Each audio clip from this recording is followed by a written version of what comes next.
Awesome. Well, thanks everyone for joining. Like Vivian mentioned, my name is Calvin Leckelt. I'm a program manager here working for the Municipal Climate Change Action Center and Alberta municipalities. And I'll give a brief overview of the MCCAC, but really we'll be spending the bulk of the presentation on our newest energy efficiency program, the Community Energy Conservation Program. So happy to take any questions. I'll take all of those at the end. Corey, if you want to add any questions into the chat box, you're more than welcome to, and we can address those at the end. Or given it's a pretty small group, if you want to unmute at the end, we can also do that. All right. So before we begin, we just want to respectfully acknowledge that we live, work, and play on the traditional and ancestral territories of many Indigenous, First Nations, Métis, and Inuit peoples. We recognize that what we call Alberta is the traditional and ancestral territory of many peoples, presently subject to treaties 4, 6, 7, 8, 10, and the 6 regions of the Métis Nation of Alberta. And we respect the courageous and resilient community leadership of Indigenous peoples of all ages, knowledge keepers and elders, those who are with us today and those who have gone before us. We make this acknowledgement as an act of reconciliation, gratitude, and commitment to pursuing an inclusive, collaborative, and respectful path towards building strong communities. So getting into the agenda for the presentation today, like I mentioned, I'm going to give a pretty brief overview of the Municipal Climate Change Action Center and our impact to date. We're actually celebrating our 15-year anniversary this year, so we'll be putting all kinds of content out on social media about kind of our journey over the past 15 years and kind of how we wound up to be actually a very unique and I believe the only organization of our kind in all of Canada. Then we'll be going over just very briefly some of our current programs. We'll get into the meat of the presentation, which is, again, the Community Energy Conservation Program. We'll go over that application process and all of the juicy details there. We'll cover a couple of previous project examples from previous programs, just to give a kind of taste or flavor as to what you could do through the Community Energy Conservation Program. Wrap up with a couple other details on some other programs, and then into questions. So for those who may not be familiar with the Action Center, we were established in 2009 as a collaborative initiative between Alberta municipalities, the rural municipalities of Alberta, and the government of Alberta. And the Action Center provides funding, technical assistance, and education to support Alberta municipalities in addressing climate change. So, like I mentioned, since 2009, we've been doing all kinds of projects and work, mostly with municipalities, but a little bit with nonprofits and schools as well. So there's been all sorts of different programs, but here's kind of a little bit of the summary of our impact, at least since the end of the 2023 calendar year. So we're really proud to have worked with over 400 participants. Of that, about 160, 170 or so of those are municipal governments only in Alberta on nearly 1,000 projects. You can see all of the emission savings and jobs we've helped create and lifetime cost savings and solar on the slide here. So really proud of this impact and really excited to keep this going into the future. So like I mentioned, we offer all sorts of different rebate programs, capacity building supports, and other supports to help municipalities reduce their emissions, reduce their energy costs, and broadly build their climate resilience for their communities. So you can see here, some of our rebate programs is the one that starred there, Community Energy Conservation Program, and a lot of the rest are kind of in that either energy management or capacity building space. So if any of these pique your interest, I would just encourage you to reach out and visit our website at mccac.ca. We're just in the middle of launching our new website, so it'll look a little bit fresh and exciting if you've been to that website previously. So again, we're going to be focusing on the Community Energy Conservation Program. This is our newest energy efficiency program that launched at the end of April, so still pretty new. And this provides financial rebates to both identify energy saving opportunities in your municipal facilities and funding to help you implement those retrofit projects. Overall, the goal of the program is to help you reduce energy usage, which in turn will help decrease your energy costs, but also decrease your greenhouse gas emissions.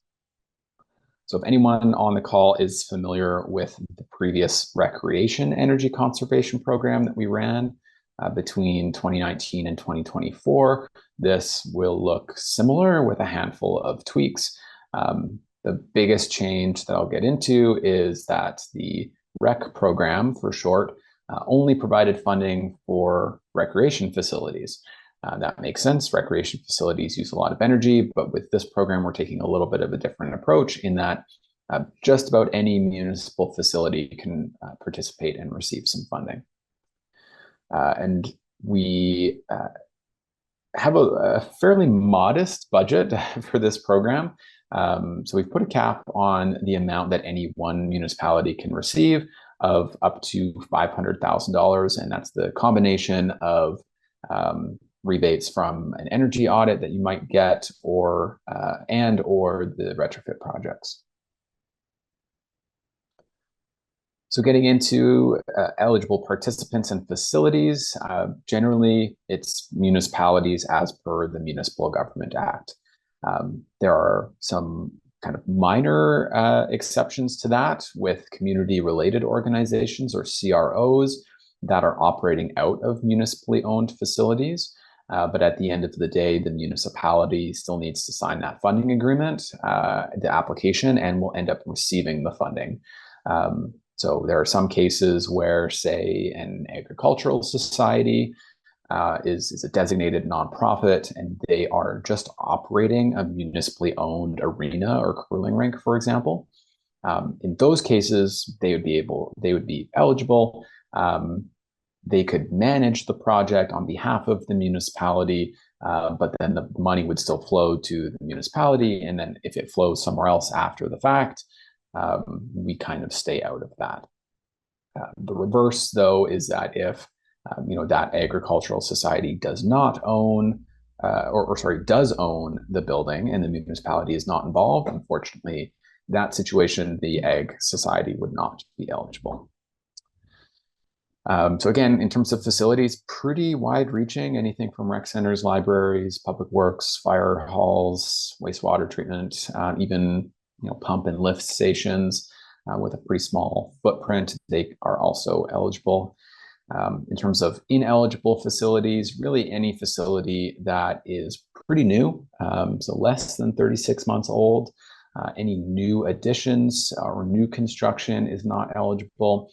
Street or trail lighting is not eligible. Parking lot lighting, if it is tied to a building, is actually eligible. So there's a slight difference there. And obviously any facilities that are not owned or operated, or that should say facilities that are not owned. The operated piece doesn't matter as much. But yeah, if it's not owned by the muni, unfortunately, they can't receive funding from us. Calvin, I have a question in the chat box. Did you want to answer that now, or did you want to wait till the end?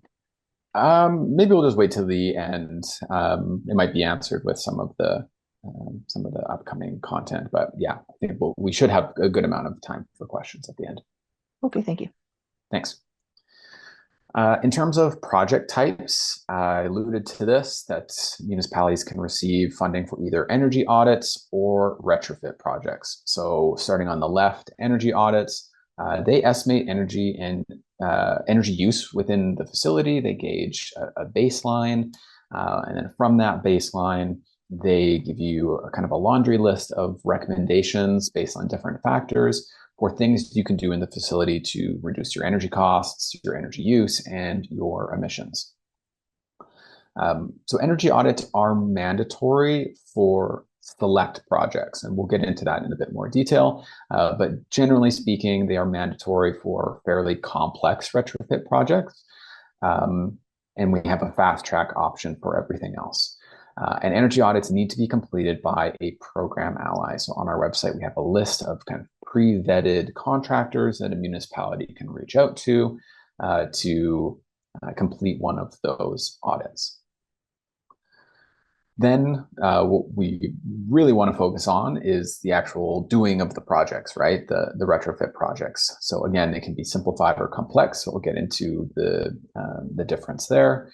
But generally, it's anything that a municipality could purchase and install that reduces energy use and again gets those savings, and specifically projects that are achieving greenhouse gas emission savings.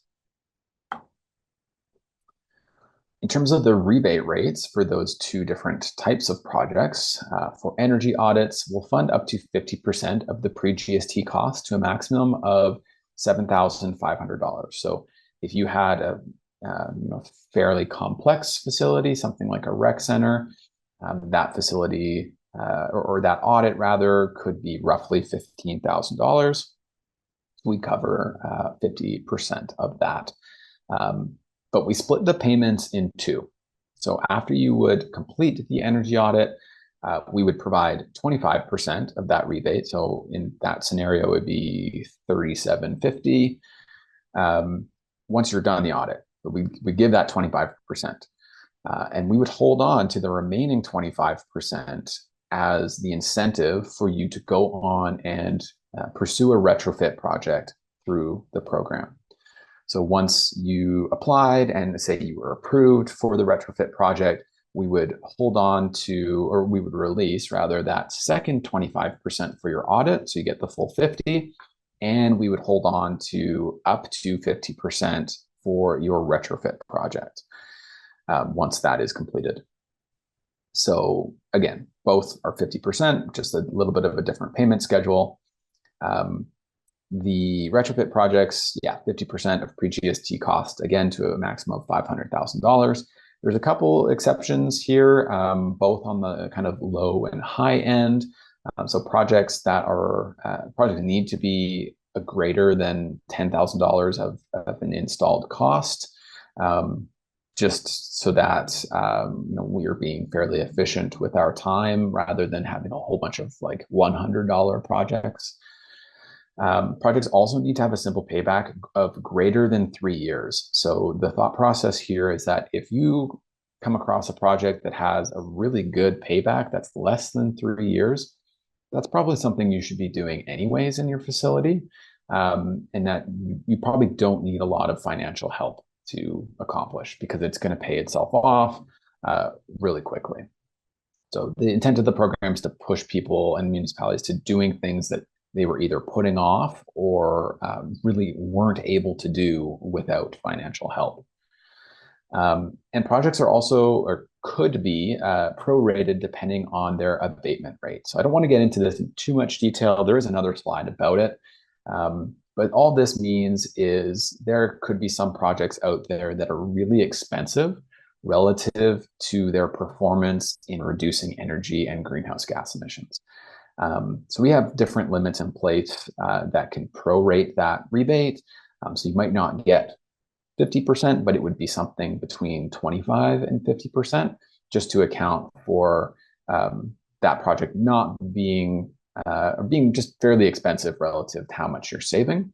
And then there is an actual upper limit. So beyond a certain limit, we would not fund that project. And then new to the program this year is the retrofit project bonus. So really trying to push municipalities to bundle all sorts of projects in their facility in one overall project to achieve a greater facility-wide greenhouse gas emission reduction of over 20%. So if you are able to achieve that, we would tack on an additional 10% to that 50% rebate. So an example there could be, you replace a couple furnaces, a hot water tank, and lighting. And that could get you in the ballpark of 20 or 25% of reductions, and you'd get that bonus. In terms of retrofit project types, pretty wide reaching. This is certainly not an exhaustive list, but anything from lighting controls, HVAC upgrades, that in itself includes a lot of different things. Hot water upgrades, building management systems, motors, pumps, variable frequency drives, all sorts of things. What is not eligible are things that would be otherwise considered as routine maintenance, anything that's just a cosmetic project that doesn't involve any energy savings. Things like combined heat and power and solar PV or other on-site electricity generation is not eligible, and that's because we have another program in the works that would cover those things, and things like EV charging infrastructure.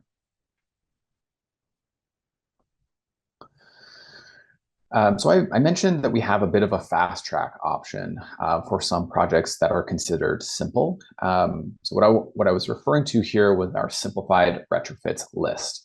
So this is available on our website along with all other application and process documents.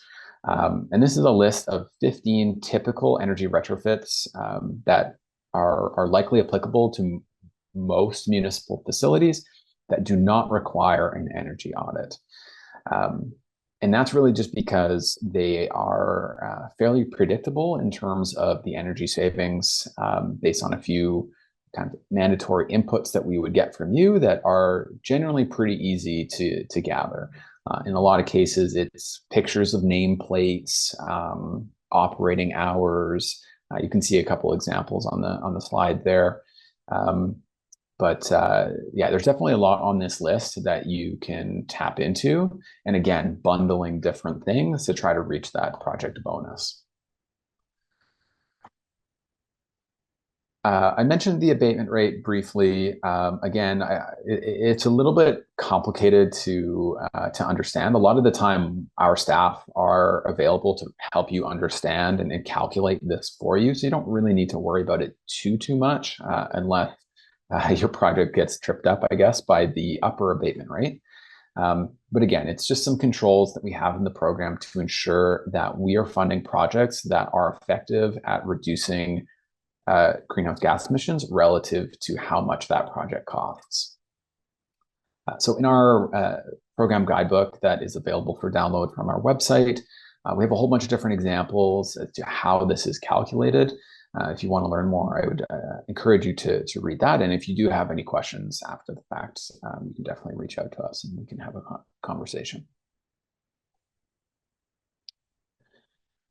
In terms of how to participate in the program, we always just encourage folks to review the program materials before you do anything. So like I said, we have our guidebook. That's kind of the one-stop shop that has all the detail you need as to eligibility, project examples, rebates, the overall participation process, and a little bit of detail as to some things that would also be included in our funding agreement. After you've done that and looked at other documents that we have on the website, we'd encourage you to submit an expression of interest. This just gives us a little bit of a flavor of your project, kind of where it's going to take place, gives us some contact information for the municipality, and really just provides, excuse me, a starting point for us to have that conversation with you. In most cases, we will reach out after you submit that expression of interest so that we can have a conversation. That's our opportunity to sit down with you, answer any questions, those types of things, and really just get you ready for the application process, which is the next step. So with the application, we have an application form, again, available on the website. We really take pride in trying to make our application processes very easy, very straightforward. So I think our application form is either 3 or 4 pages, with the fourth page probably just being sign off. So it should be pretty simple. That's the kind of core of the application form, but then we need some kind of associated documents like the quote for all of the equipment and install, the energy consumption and billing data for the facility, any spec sheets for the technology, whether that's a new furnace or a new pump or new lights, whatever it is. And then the energy and greenhouse gas emissions savings data. So again, that's something we can prepare for you if it's a simplified retrofit. But if it's something a little bit more complicated, we would be getting that data from the energy audit that you would do. And the process, just to clarify, the process here is a little bit different, a little bit even more straightforward if you're just doing an energy audit. I'm focusing on if you were doing a retrofit project. So assuming we have all of the information from you and everything is approved, we would send you a funding agreement that would obviously outline all of the terms and conditions of participating, but also the expected rebate. We'd all sign off on that, and we would be holding that funding for you to then go ahead and complete the project. At that point, we take a little bit of a step back. We leave the project up to you to manage and move forward to completion. We always really appreciate project updates when you can provide those, just letting us know how things are going, whether or not the project is going to come in over or under budget or over or under schedule, those types of things. But assuming all of that is done, we have a whole bunch of completion documents, really just kind of the mandatory pieces that we need. You can read more about that in the guidebook. Once we received everything there, we would then issue you the rebate, either via check or more preferably via electronic fund transfer. So that's really it for the Community Energy Conservation Program. But I wanted to just highlight a handful of projects that participated through our previous Recreation Energy Conservation Program, just again to give a bit of a flavor as to what some of the other municipalities around the province are doing. So the town of Legal did several projects through their arena and curling rink.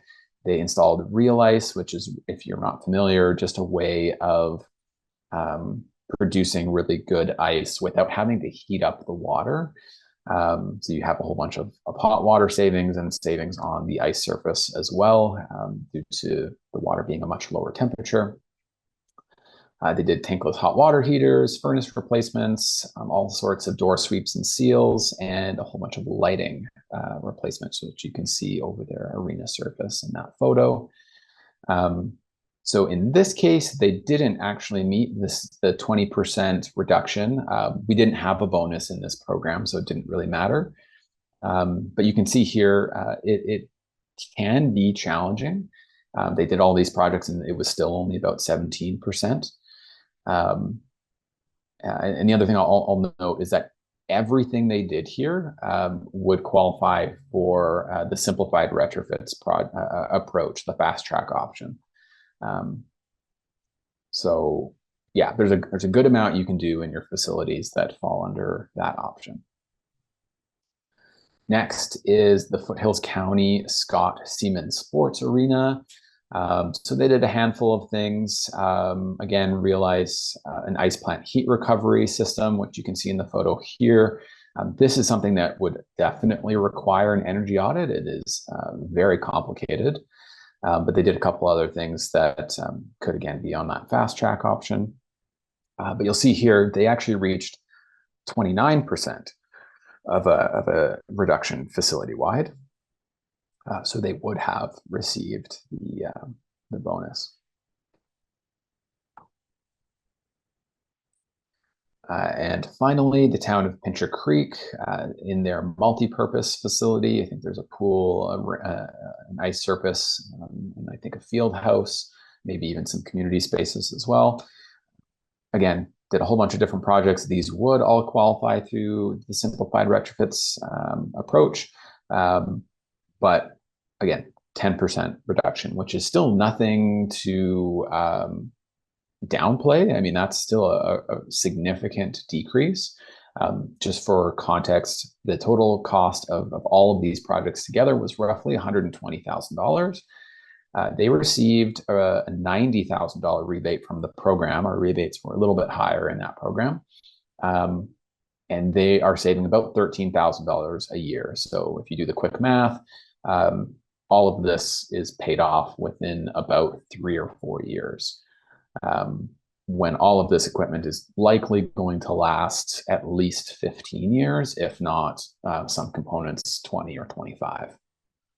So if you put it that way, you can see that from a cost savings perspective, if that's kind of your main goal, there's a lot of potential here. So shifting gears a little bit, just want to talk about some of the other programs that we have. If anyone's familiar with us, you may have heard of our Municipal Energy Manager program. So that was a new program that we launched and ran from 2019 to 2024 that offered grants from municipalities to offset the salary of an energy manager over 1 or 2 years. So it's actually a great fit and really complements our other programs, because a lot of the time municipalities and their staff don't really know what facility or what equipment in their facilities needs to be replaced, and where are they going to get the most bang for their buck, and all of those types of things.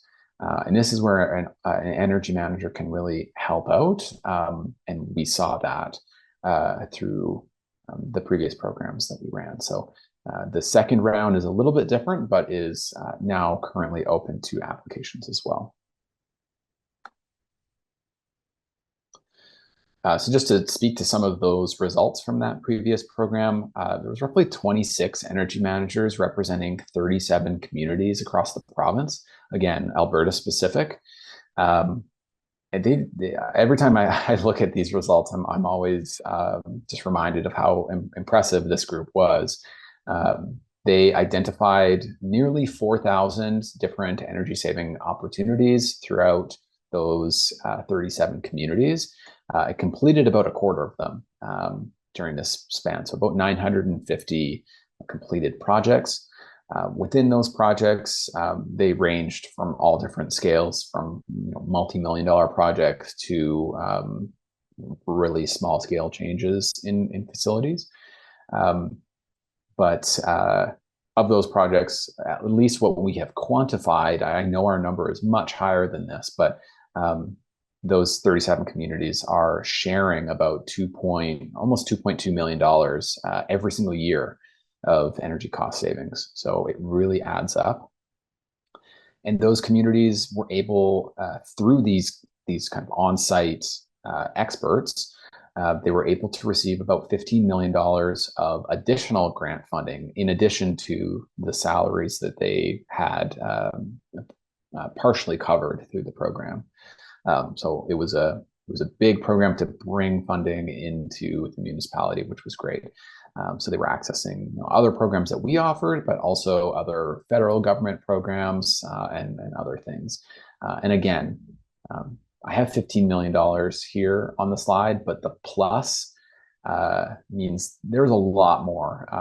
We just haven't had a chance to quantify that yet. If I had to take a guess, it would be somewhere north of probably 30 or so million, because sometimes they graduated from our program and then they had some pending applications that then several months later were approved, and we just haven't touched base with them as to how much money that was, but we know it was a lot more than just $15 million. So that really speaks to the impact that they had. And in terms of greenhouse gas emission reductions, nearly 12,000 tons. And that's not lifetime, that's every year, 12,000 tons of savings. So again, I'm really proud of these folks. So hopefully I've kind of given you a flavor as to what you could expect if you had an on-site energy manager added to your staff. these days with energy prices what they are, and with carbon pricing, the carbon tax, it really pays to have someone looking at that for you and trying to find savings where they can. And then the last program I'll mention is our Alberta Climate Leaders. So I have a colleague that manages this program that has a whole bunch of different aspects. First being the Alberta Municipal Climate Leadership Council. So it's a network of elected officials that meet fairly regularly and have a shared interest and commitment to climate action at the local level. So a lot of kind of peer-to-peer learning on what different municipalities are doing in this regard. There's a playbook that is fairly standardized guide on different impacts and actions that a municipality could take to lower emissions and increase climate resilience. There's an explorer, and that's really looking at current and historical emissions and future projections for every municipality in the province. And then similar to the Leadership Council, there's going to be some staff peer networks, again, for peer-to-peer learning, but just at a more operational level than elected officials. Again, just trying to foster collaboration and resource sharing among municipalities working on this type of content. And that's all I have. So thanks everyone for listening. Happy to take any questions via the chat, or I mean, it's a small enough group. If you're more comfortable to just unmute, you can do that too. Or if you want to send me an email, my email address is there, calvin@abmunis.ca. Be happy to get in touch. Thanks. Thank you so much, Calvin. We do have a question in the chat from Heather. She asked, can First Nations communities apply for this program for facilities owned and operated by the nation? Unfortunately, they can't. It's only municipalities as defined within the Municipal Government Act. And the reason for that is there's a handful of reasons, but our center is fairly focused on municipalities. And the budget for the program is, again, like I mentioned, fairly modest. And if we were to split that up among different entity types, it frankly wouldn't go all that far. So that's kind of the main reason there. And do you know if there is another program for First Nations? Yeah, there used to be quite a bit for First Nations back in kind of the 2017 to 2019 era, I guess, in that government that was in place. I'm not very familiar with what else is out there. I believe there should be more through the federal government, but I don't know a lot about those other programs. So that's kind of where I would encourage folks to look. There might be more options. Yeah, that route. Awesome. And then we have some thank yous from Corey. She says she just wanted to learn a little bit about municipalities and the work that you do for them, and thanks for sharing the information. And Joe says, thank you, Cal, for the presentation. But if anybody has any other questions, feel free to unmute, because we have Calvin here for a few more minutes if you need. And we are recording this session, so Calvin will have this on our website as well for those LGAA members who can go into their portal and view this as well.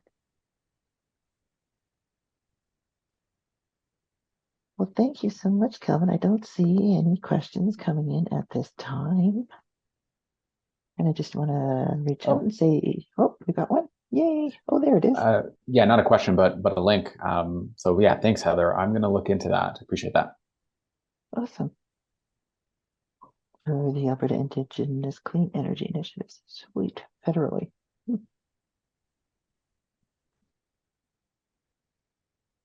Sorry, I'm being cheeky and not commenting. So I was actually asking my question, Calvin, was to see, so I work for Prairies Can. It is a provincial program offered with federal funds. So they can do similar things. I was just curious if this might be a complementary source of funding to some of the projects they're working on. So, yeah. Yeah, no, appreciate the question. Yeah, we haven't done a lot with Indigenous communities, at least within my portfolio, I haven't, but we do, we were previously running, I think it's just wrapping up now, the Climate Resilience Capacity Building Program to help develop different plans and supports for climate adaptation and resilience. And there was quite a few Indigenous communities and First Nations throughout the province that participated in that, but obviously a different kind of core outcome of that program, and not so much energy retrofits, but a bit more planning and capacity building. But yeah, definitely going to look into this clean energy initiative.